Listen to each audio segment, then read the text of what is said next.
Se você navegasse em 2010 pela internet, ia encontrar muitas coisas estranhas e criativas à sua maneira.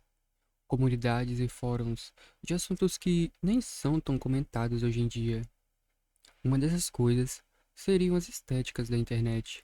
Elas podem até não ser comentadas com a mesma força que tinham, mas você com certeza já ouviu falar de termos como Dreamcore, Weirdcore, Nostalgiacore, Traumacore, Emptycore, entre muitas outras que existem. Só que entre essas, escolhi o Traumacore por se adequar mais ao canal. Mas talvez eu traga um vídeo sobre as outras estéticas. Você já deve ter visto imagens como esta e não entendeu nada. Calma que eu vou falar um pouco e tentar explicar sobre o que se trata essa estética. Mas antes, eu gostaria de dizer que os temas abordados podem causar um desconforto. Então, se você sente que não está bem, eu recomendo que não assista esse vídeo agora. Bom, vamos começar. Apesar de ser uma estética e trazer elementos visuais, ela não surgiu a partir disso. Na verdade, ela não surgiu nem com esse nome.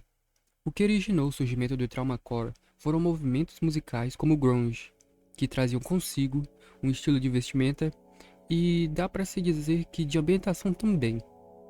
E para aqueles que são mais conhecedores, eu sei que o grunge foi mais do que isso, mas vou manter o foco. Se você não está familiarizado com o grunge, não se preocupe. Ele foi um movimento que ocorreu nos meados dos anos 80, 90 e tinha elementos como disco de vinil, cigarros, letreiros de neon e muita cor preta. Viu? Eu disse que o grunge trazia uma ambientação também. Aposto que você pode imaginar um bar de beira de estrada ou um daqueles hotéis no meio do nada com um letreiro de neon e um nome esquisito do lugar.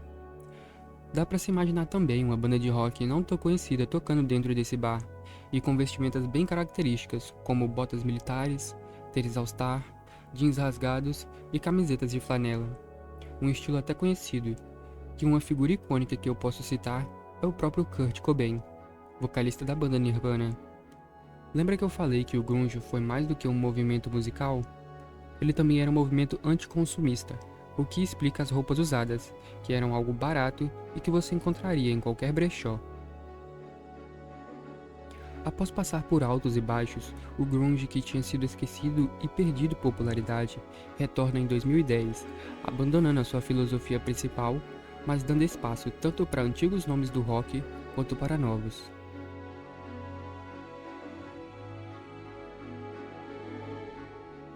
Com seu estilo de moda, junto a outros como Pastel Grunge, Soft Grunge, Delicate Switch, Kindle War, algumas comunidades surgem, principalmente no Tumblr, juntando traços dessa estética que eram achados através de hashtags como Cutie, Creep e Vintage, o que mais tarde passou a ter um nome próprio, o Moruti.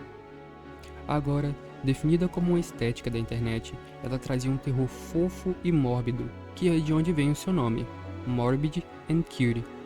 Nas comunidades, os usuários usavam essa estética como válvula de escape, expressando seus traumas e abusos vividos, que podem ser físicos, mentais, emocionais e espirituais. No Moruti, as representações dos traumas eram feitas de forma explícita, utilizando elementos fofos, góticos, médicos, roupas fofas, objetos de garotas, livros, larvas, tabuleiros ouijas, bonecas de porcelana, fantasmas femininos, entre muitos outros elementos. Não demorado muito tempo, e arrisco a dizer que até mais rápido que o grunge, o Moruti foi perdendo espaço devido a discussões internas nas comunidades, o que fez aos poucos as figuras públicas mais conhecidas e influentes da estética abandonarem as comunidades e seus trabalhos sobre, o que fez rapidamente o Moruti perder força, e assim como qualquer outra arte ou artista, essa estética teve suas fases, e a fase Traumacore veio logo em seguida.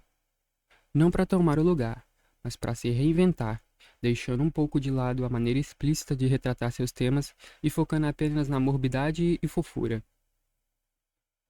Apesar do seu tema não ser nada leve, o Traumacore traz uma tragédia mais amena, como algo agridoce, ao mesmo tempo que algo abstrato busca trazer um sentido definido para quem ela é direcionada.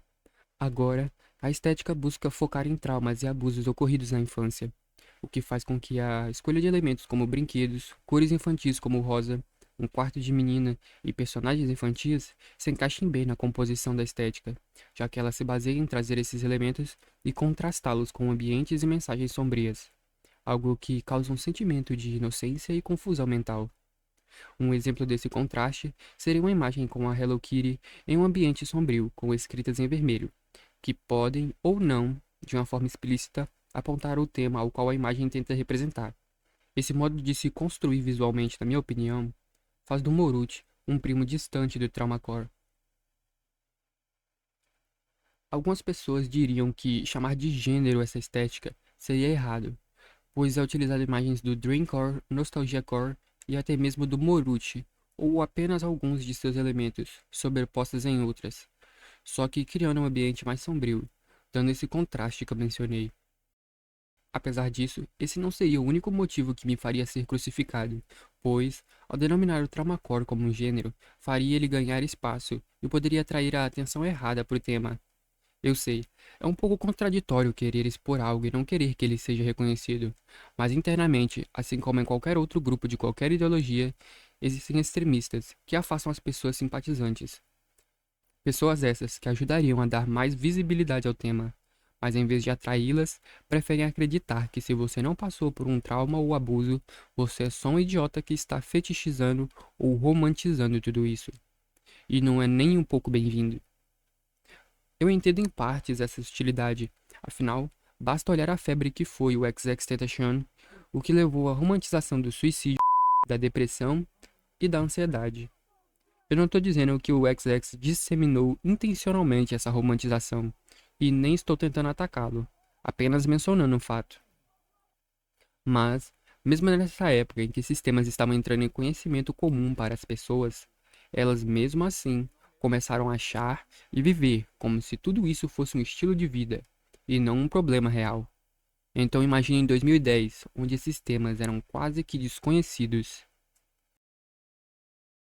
Esse não é o único motivo de quererem afastar as não vítimas, pois o Traumacore não busca apenas retratar essas experiências, mas também mostrar que você não está sozinho. E tem outras pessoas que passaram por isso e estão expondo suas experiências ruins com essas imagens, mostrando que, apesar dos pesares, encontraram forças para seguir em frente.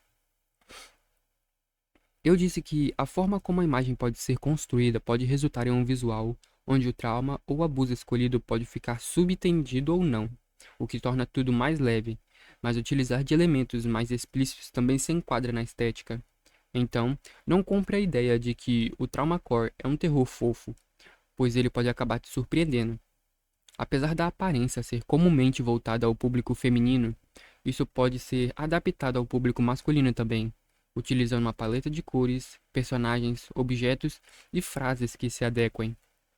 Eu disse que os traumas acontecem com mais frequência na infância, então algumas imagens nostálgicas podem ser usadas também, como por exemplo, lugares muito frequentados quando se é criança, escola, parques, uma rua conhecida, um caminho conhecido, ou até mesmo as próprias imagens do Nostalgiacore e Dreamcore, o que nesse caso, na minha opinião, faz do Traumacore uma reimaginação de estéticas existentes, trazendo um sentido diferente, mas claro, sem desmerecer o real propósito. Bom, foi isso. Novamente, obrigado por me doar um pouco do seu tempo e eu espero que tenha gostado. Não se esqueça de dar uma olhada nos outros vídeos do canal. Talvez você goste. Eu vou ficando por aqui e até a próxima, meu caro ouvinte.